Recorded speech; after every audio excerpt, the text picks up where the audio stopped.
اینها جنگجویان سابق طالبان هستند که آخر هفته گذشته در ولایت بلخ گفتند جنگ با حکومت را بس میکنند و به روند صلح همراه میشوند. دو فرمانده طالبان روز 31 مارس با 10 نفر از افراد مسلحشان به مقامات بلخ عهد آشتی دادند.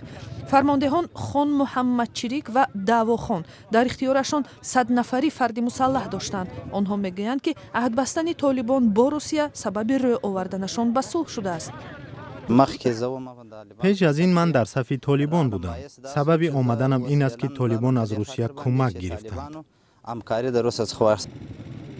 خان محمد چریک ادعا دارد که ملا هیبت الله رهبری گروه طالبان با روسیه یادداشت امضا کردند و از آنها کمک میگیرند.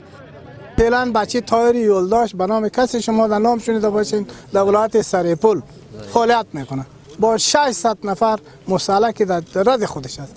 ایره تمام افغانستان آگاه است، از پاکستان هم پشتیبانش است، ولی فعلا در پشت پاکستان روس هم سرباری شده.